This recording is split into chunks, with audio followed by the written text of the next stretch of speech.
Assalamu alaikum. My name is Sakina and today we will learn Pak study of Sindh board.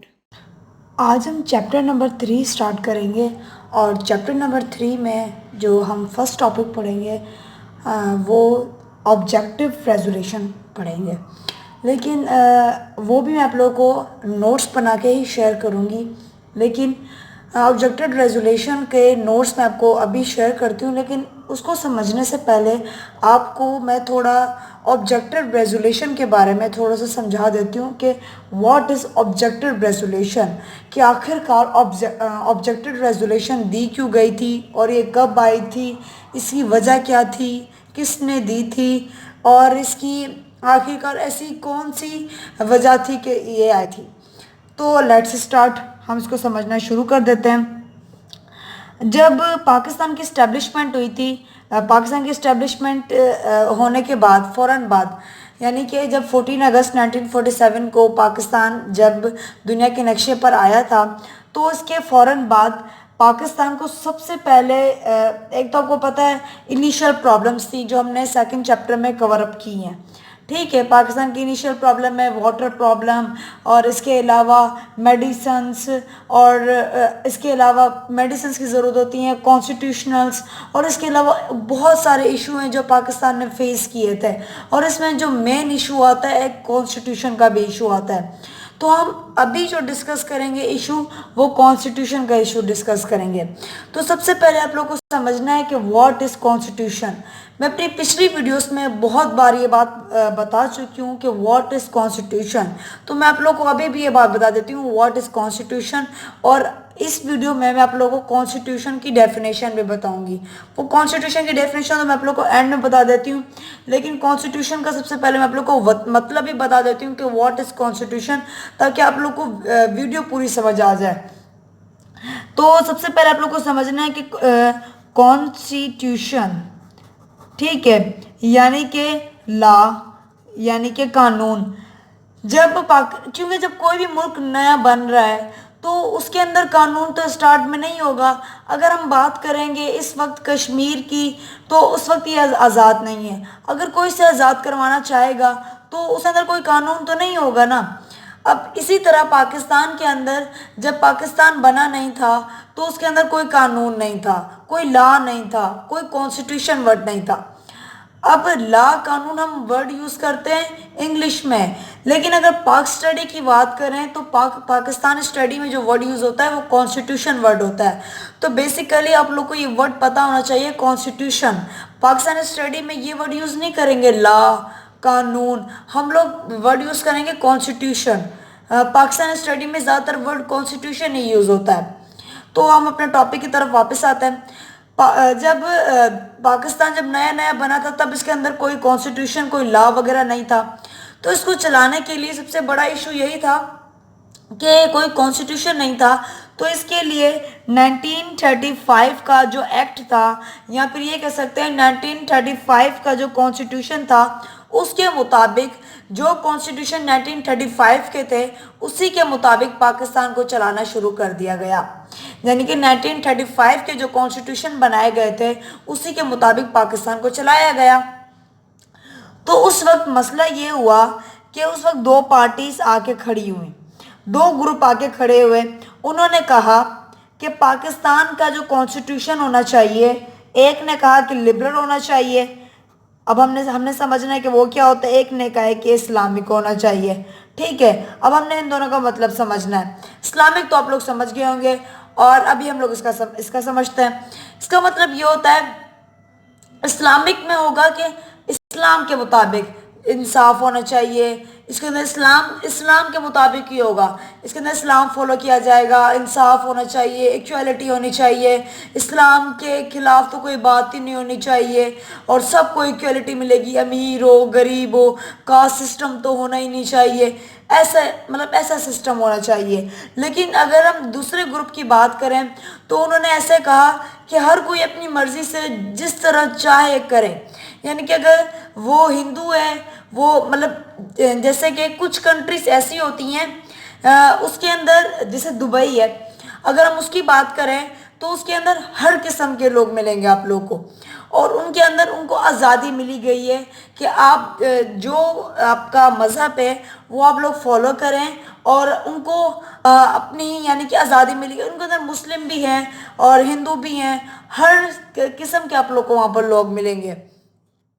اس بات کو لیاقت علی خان نے، جو کہ prime minister تھے اس وقت پاکستان کے، اس بات کو انہوں نے اس طرح ڈیفائن کیا کہ میں اسلام کے حق میں ہوں، کیونکہ پاکستان کو بنایا ہی اس لیے گیا تھا کہ وہ اسلام کے دائرے کے مطابق ہوگا، یعنی کہ اسلام کے مطابق ہم پاکستان کو چلائیں گے۔ وہ اس میں ایکویلٹی ہونی چاہیے، جسٹس ہونا چاہیے، اور کاسٹ سسٹم نہیں ہونا چاہیے۔ یعنی کہ ہمارا مقصد ہی پاکستان کو بنانے کا تھا کہ وہاں پر اسلام کے مطابق زندگی گزاری جائے گی۔ تو وہاں پر سوال ہی پیدا نہیں ہوتا کہ لبرل سسٹم ہونا چاہیے، وہاں تو اسلامک سسٹم ہونا چاہیے۔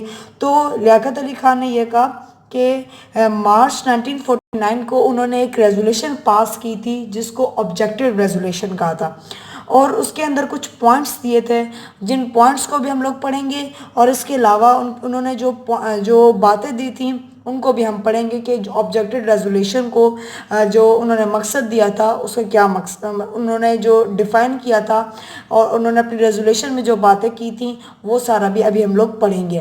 تو میں نے نوٹس بنایا ہے، وہ سارے میں آپ لوگ کو ابھی شیئر کرتی ہوں تاکہ آپ لوگ وہ سب کچھ بک میں آگے بورڈ میں جا کے لکھ سکیں اور آپ لوگ کو اچھے سے زیادہ مارکس مل سکیں۔ تو لیٹس اسٹارٹ۔ آپ لوگ کو ٹاپک تو سمجھ آ گیا ہوگا، تو ابھی آپ لوگ کو نوٹ سمجھنا بہت زیادہ آسان لگے گا، اور ورڈنگ بھی بہت زیادہ ایزی ہے۔ آبجیکٹیو ریزولوشن چیپٹر نمبر 3، آپ اسٹارٹ کرتے ہیں۔ Pakistan came into being on August 14, 1947 as a Muslim state in the world۔ اب پاکستان تو آپ سب لوگ کو پتا ہوگا 14 اگست 1947 جو ہے وہ دنیا کے نقشے پر آیا تھا ایز اے مسلم اسٹیٹ، یعنی کہ مسلمانوں کے اسٹیٹ کے طور پر۔ After the establishment of Pakistan the biggest issue was constitutional issue. جو بات میں نے آپ لوگوں کو پہلے ریپیٹ کی تھی وہی کہ پاکستان جب بنا تھا، یعنی کہ دنیا کے نقشے پر آیا تھا، اس کی اسٹیبلشمنٹ ہوئی تھی، یعنی کہ جب پاکستان بنا تھا تو سب سے بڑا ایشو جو تھا وہ کانسٹیٹیوشنل ایشو تھا، یعنی کہ اس کا لا تھا، ایسے قانون تھے کہ کس قانون کے مطابق پاکستان کو چلایا جائے۔ So that Pakistani government was follow the constitutional plan of 1935۔ اسی لیے گورنمنٹ جو ہے پاکستان کی، اس نے 1935 کے جو کانسٹیٹیوشنل پلان تھے، جو قانون تھے، اس کو فالو کیا۔ On that time Liaquat Ali Khan passed a resolution called objective resolution، اور اسی لیے لیاقت علی خان جو پرائم منسٹر تھے پاکستان کے، انہوں نے ایک ریزولوشن پاس کی جسے آبجیکٹیو ریزولوشن کہا جاتا ہے۔ The basic points of the resolution are، اور جو ریزولوشن ہے آبجیکٹیو ریزولوشن، اس کے جو بیسک پوائنٹس ہیں ابھی ہم ان کو پڑھیں گے، اور وہ بھی بہت زیادہ ایزی ہیں۔ اگر آپ لوگوں سے پوچھا جائے جسٹ آبجیکٹیو ریزولوشن اور شارٹ کوسچن آنسر میں آپ لوگ یہاں سے لے کے یہاں تک لکھیں تو بھی آپ لوگ کا صحیح ہوگا، لیکن آپ سے پوائنٹس میں پوچھا جائے تو آپ لوگوں نے یہ لکھنا ہے، تو آپ لوگوں کو یہ بات آپ لوگ کو یاد رکھنی ہے، ٹھیک ہے؟ تو لیٹس اسٹارٹ اور points. all the power belongs to Allah۔ یہ تو آپ لوگوں کو پتا ہے کہ جتنی بھی پاور ہے وہ اللہ تعالیٰ سے belong کرتی ہے۔ the people of Pakistan should spend their life according to Quran and Sunnah۔ اور جو پاکستان کے جو لوگ ہیں انہیں جو اپنی زندگی ہے وہ قرآن اور جو نبی پاک صلی اللہ علیہ وآلہ وسلم کی جو سنت مبارکہ ہے اس کے مطابق گزارنی چاہیے۔ In our country Pakistan there should be system of freedom, equality, justice and Islamic culture۔ اور ہمارے کنٹری پاکستان میں جو سسٹم ہونا چاہیے وہ فریڈم یعنی کہ آزادی، آزادی صرف اور صرف ہمارے لیے نہیں، جو منورٹیز میں ہیں، منورٹیز کا بھی ایک اور جو چوتھا پوائنٹس ہے اس میں آئے گا، تو میں آپ لوگوں کو بتا دوں گی کہ فریڈم کیسے آئے گا، تو اس کو بھی پینڈنگ میں رکھ لیتے ہیں۔ جیسے ایکویلٹی جیسے سب کو ایکویلٹی ملے، انصاف ملے اور اسلامک کلچر ہونا چاہیے۔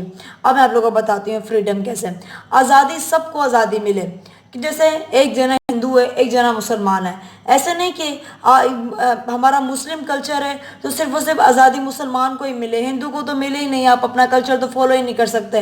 جتنا حق مسلمان کو ہے اتنا حق ہندو کو بھی ہے کہ آپ اپنا مذہب فالو کر سکتے ہیں، اور یہ قائد اعظم محمد علی جناح نے بھی فرمایا تھا کہ ہم آزادی ہندو کو بھی دیں گے، مسلمان کو بھی دیں گے، آپ لوگ جس طرح چاہیں اپنا مذہب فالو کر سکتے ہیں، اور you are free, you can follow your own culture, own religion in your own country. یہ پاکستان جتنا ہمارا ہے اتنا ان کا بھی ہے. We should follow the teaching of holy Quran and Sunnah ان اور سوسائٹی. اور انہوں نے بھی قائد اعظم محمد علی جناح نے کہا تھا کہ ہمیں ہولی قرآن اور نبی پاک صلی اللہ علیہ وسلم کی سنت مبارک ہے ان کی جو سوسائٹی میں جو ہے اسے فالو کرنا چاہیے. یا پھر یہ بھی کہا گیا ہے ہماری جو بک میں جو لائنس ہیں میں نے آپ کو ایزی ورڈنگ میں بتایا, اور جو بک میں لائنس ہیں وہ یہ ہیں کہ ایسا ماحول بنانا چاہیے, ایسے حالات بنانے چاہیے جس کی وجہ سے ہم قرآن پاک کو فالو کر سکیں یا سنت مبارکہ کو فالو کر سکیں. We should to give freedom to minorities to follow their culture and religion. اور ہمیں آزادی دینی چاہیے منورٹیز کو, جو بات میں نے آپ لوگوں کو اوپر بتائی تھی. منورٹیز کو کیسے؟ ہندو کو منورٹیز, جیسے جو منورٹیز کہتے ہیں اقلیتوں کو, یعنی کہ جو کم ہے. جیسے ہندو اگر مسلمانوں سے کمپیئر کریں تو ہندو کم ہے, کرسچنس اور اس کے علاوہ بھی اور بھی ایسے ہیں جو منورٹیز میں جو کم ہے, ان کو فریڈم ہے, ان کو آزادی دی گئی ہے کہ you are free to follow your culture, you are free to follow your religion. ان کو کوئی زور زبردستی نہیں ہے کہ آپ لوگوں نے اسلام ہی فالو کرنا ہے, اب لوگ اپنا ریلیجن فالو کریں, آپ لوگ کو حق ہے اپنا, آپ لوگ رہ سکتے ہیں پاکستان میں, آپ لوگ جس طرح چاہیں, آپ لوگ کو آزادی ہے full. Government should introduce a system where provinces has a constitutional power. اور گورنمنٹ کو ایک ایسا سسٹم اناؤنس کرنا چاہیے یا انٹروڈیوس کرنا چاہیے کنٹری میں جہاں پر پروونسز کے پاس پاور ہو. یہ بہت زیادہ گریٹ بات ہے اور یہ ہونی بھی چاہیے. وہ کیسے آپ لوگ کو یہ بات سمجھنی بھی چاہیے تاکہ ایم سی کیوز میں اگر یہ آ جائے تو آپ لوگ کو پتہ بھی ہونی چاہیے جنرل نالج کے لحاظ سے. وہ یہ ہے کہ گورنمنٹ اگر بنا رہی ہے, اگر ساری پاور اگر پرائم منسٹر کے پاس آ رہی ہے تو یہ بھی صحیح نہیں ہوتا. وہ اس طرح کہ اگر کل کو اگر ملک کے اوپر حملہ ہو جائے نا, اور ملک کے اوپر حملہ ہو جائے اور اس کے اوپر کوئی بڑا جیسے ایک مسلمان ملک ہے اس کے اوپر حملہ ہو جائے اور اس کے اوپر کوئی انگریز کے اوپر آ جائے تو ساری پاور کس کے اوپر چلی جائے گی؟ پرائم منسٹر کے پاس. تو سیدھا سیدھا ساری پاور پرائم منسٹر کے پاس چلی جائے گی تو پروونس کے پاس تو کوئی پاور بچے گی نہیں. لیکن اگر پروونس کے پاس پاور ہے نا تو پروونس بھی اپنے پاس کچھ کر سکتا ہے.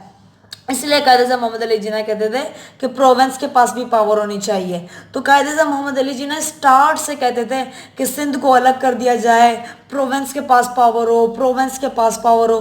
اور پروونس کے پاس اگر تب سے پاور ہوتی تو اتنی مشکل ہوتی ہی نہیں. اور قائد اعظم محمد علی جناح تب بھی ایک بات کہتے تھے کہ پروونس کے پاس پاور ہونی چاہیے تاکہ ہم لوگ اپنے کانسٹیٹیوشنلز, اپنے پلینز, اپنے قانون بنا سکیں, تاکہ جہاں ہم لوگ برٹش کے ساتھ رہ رہے ہیں وہاں تو سکون سے رہ سکیں. Fundamental rights should be given. اب یہ بات سمجھنے کی ہے, فنڈامنٹل رائٹس, یہ تو سمجھنے کی بات یہ ہے فنڈامنٹل رائٹس میں کیا جاتے ہیں؟ ایجوکیشن سسٹم, یعنی کہ ایجوکیشن سسٹم انسان کا بیسک ہے, یعنی کہ انسان کا حق ہے, اور یہ ہر انسان کا حق ہے, بھلے غریب ہو, امیر ہو, بچہ ہو, چھوٹا کوئی بھی ہو, یہ انسان کا حق ہے اور ہر انسان کو دینی چاہیے. تو یہ انسان کا حق ہے, اس کو ملنا چاہیے, تو یہ سب کو ملنا چاہیے. میڈیسن, انسان کا کھانا, کپڑا, یہ سب کا حق ہے. تو انہوں نے کہا کہ جو یہ آبجیکٹو ریزولوشن تھی تو اس کے اندر یہ بات بھی ہوئی تھی یہ سب کو ملنا چاہیے. تو بیسک رائٹس میں جو انسان کی زندگی میں جو بیسک چیزیں آتی ہیں تو وہ ساری ان چیزوں بیسک رائٹس میں یہ چیزیں بھی آتی ہیں, کھانا پینا اور یہ ساری چیزیں جو ہیں یہ سب انسانوں کو ملنی چاہیے. Justice system should be present in the country. اور انصاف کا سسٹم بھی کنٹری میں موجود ہونا چاہیے. اور انصاف کا سسٹم اس وقت ایسا تھا کہ امیر غریب سب کے لیے سیم ہے. یہ نہیں کہ بھائی امیر کے لیے تو ہو گیا لیکن غریب کے لیے نہیں. اب لاسٹ میں آپ لوگوں کو میں ایک چیز بتاتی ہوں. میں نے آپ لوگوں کو بتایا تھا کانسٹیٹیوشن. اب کانسٹیٹیوشن کا مطلب تو میں نے آپ لوگوں کو بتا دیا. Now you have to learn the definition of constitution. Actually what is the definition of constitution? Ab constitution you know that constitution is basically used too much in the Pak studies, so you know the definition of constitution because it is very necessary. Now see this, the definition of constitution is that the basic principles, rules, regulations and laws which govern the affairs of the state are called constitution. وہ basic principles یعنی قانون, rules, یا پھر regulation یعنی کہ وہ basic قانون ہو گئے، رولز ہو گئے، ریگولیشن ہو گئے جو کسی بھی گورنمنٹ کو یا کسی بھی اسٹیٹ کو چلانے کے کام آتے ہیں، ان کو کانسٹیٹیوشن کہا جاتا ہے، یعنی سمپل ورڈنگ میں قانون، لا ہی کہا جاتا ہے۔ تو یہیں پر ہمارا ٹاپک ختم ہوتا ہے۔ ملتے ہیں نیکسٹ ٹاپک میں جو ہے the martial law of 1958۔ Thanks for your time.